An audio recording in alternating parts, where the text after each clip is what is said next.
Assalamualaikum warahmatullahi wabarakatuh. Apa kabar anak-anak kelas 7? Alhamdulillah pada kesempatan pada hari ini kita diberi kesehatan sehingga kita bisa belajar lagi yaitu mapel bahasa Indonesia. Materi kita hari ini yaitu struktur laporan hasil observasi. Nah, teks laporan hasil observasi ini memiliki struktur yang membedakan teks observasi dengan teks lainnya. Apa saja? Kita lihat pada slide selanjutnya. Nah, di sini kalian lihat pada slide yaitu ada satu teks laporan hasil observasi yang membahas mengenai sampah. Nah, ini ada berapa paragraf? Ada paragraf yang kedua, paragraf ketiga, dan paragraf keempat, paragraf kelima. Nah, perhatikan anak-anak, kita lihat struktur LHO itu kita menyebutnya LHO ya, laporan hasil observasi itu ada 3. Yang pertama itu dia ada definisi umum, yang kedua ada deskripsi bagian, yang ketiga ada deskripsi manfaat. Nah, kita akan membahas mengenai definisi umum. Nah, pada suatu teks LHO, pada paragraf pertama itu mengandung definisi umum. Apa itu definisi umum? Itu menginformasikan pengertian, batasan atau pengelompokan suatu objek yang dibahas. Nah, jadi pada paragraf pertama, struktur pertama teks laporan hasil observasi itu dia akan mendefinisikan objek apa yang telah kita observasi, yang akan kita laporkan menjadi teks observasi. Nah, namanya juga pengertian, batasan atau pengelompokan. Maka dia akan ada ciri-cirinya. Ditandai dengan menggunakan ada kata merupakan, adalah, ialah, yaitu, yakni. Nah, berarti ini sudah merupakan ciri-ciri dari definisi umum. Misalnya, sampah merupakan bahan sisa dari kegiatan manusia. Itu kan kata merupakan definisi umum. Misalnya kalian mau melaporkan tentang observasi kalian mengenai museum. Misalnya, museum merupakan, kata merupakan atau museum ialah, itu adalah definisi umum. Kita lihat pada teks ini, coba kita lihat nih pada teks ini ya. Nah, di sini kita lihat ada nih sampah merupakan material sisa. Kata merupakan adalah ciri dari definisi umum, struktur definisi umum. Satu paragraf ini merupakan definisi umum. Selanjutnya kita lihat pada struktur yang kedua yaitu deskripsi bagian. Jadi, deskripsi bagian itu menginformasikan beberapa hal mengenai objek yang dilaporkan.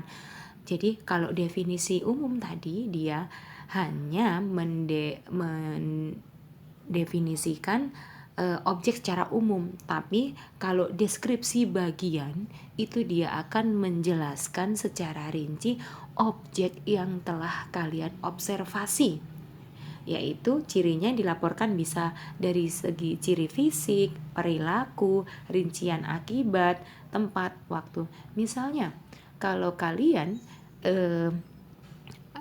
akan melaporkan mengenai museum, maka kalian akan menjelaskan secara rinci bagian-bagian atau isi dari museum itu. Nah, selanjutnya yang ketiga itu ada deskripsi manfaat atau ada juga yang menyebutkan bagian simpulan.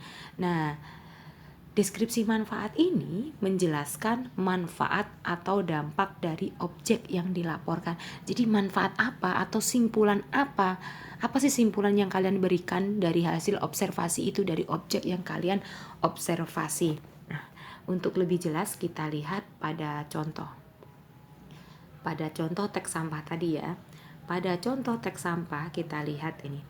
Ini tadi merupakan apa? Deskripsi bagian karena definisi umum.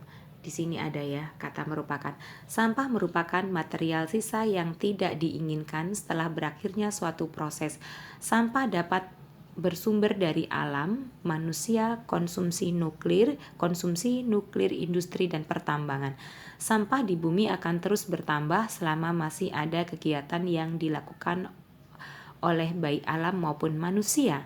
Sampah yang dihasilkan di Indonesia mencapai 11.330 ton per hari. Sampah dapat dibedakan berdasarkan sifat dan bentuknya. Berdasarkan sifatnya, sampah dibagi menjadi dua, yaitu sampah organik dan anorganik.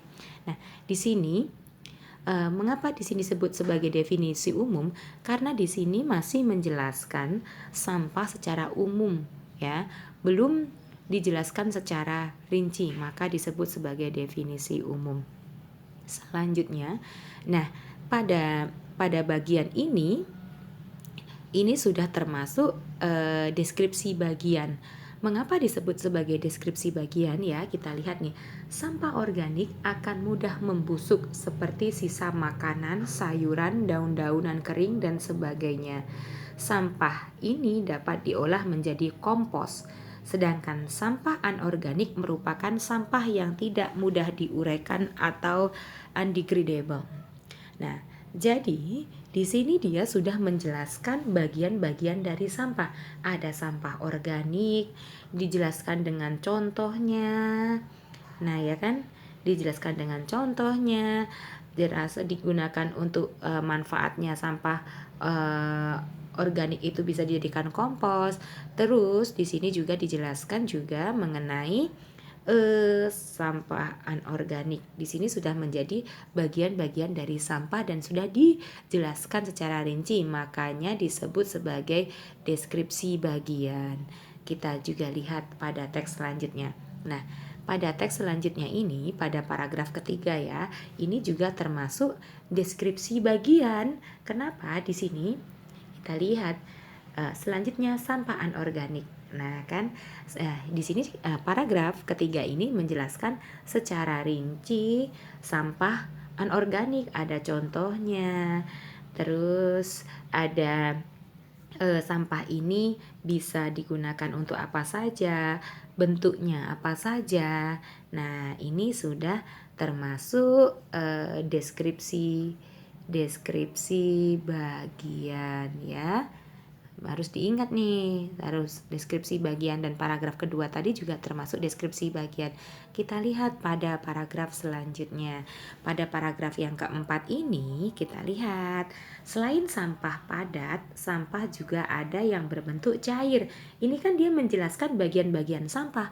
Ada sampah organik, anorganik, ada sampah padat, ada juga sampah cair. Nah, ini juga berarti termasuk ke dalam deskripsi bagian. Kita singkat DP aja ya, DB ya, deskripsi bagian. Kita lihat pada slide selanjutnya. Nah, kita lihat meskipun sampah kadang dianggap sebelah mata, ternyata sampah memiliki nilai ekonomis yang tinggi. Nah, berarti ini sudah menjelaskan manfaat dari sampah. Berarti apa itu? Ini masuk ke struktur yang ketiga, yaitu deskripsi manfaat ya. Sampah organik dapat diolah sebagai pupuk organik. Sampah non-organik tertentu pun dapat dimanfaatkan sebagai bahan kerajinan tangan yang juga memiliki nilai jual yang tinggi.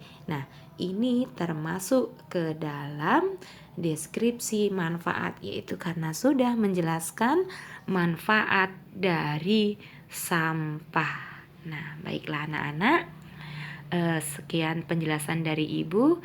Kita review tadi struktur teks laporan hasil observasi ada 3. Yang pertama definisi umum, deskripsi bagian, dan yang terakhir ada deskripsi manfaat atau juga disebut sebagai simpulan.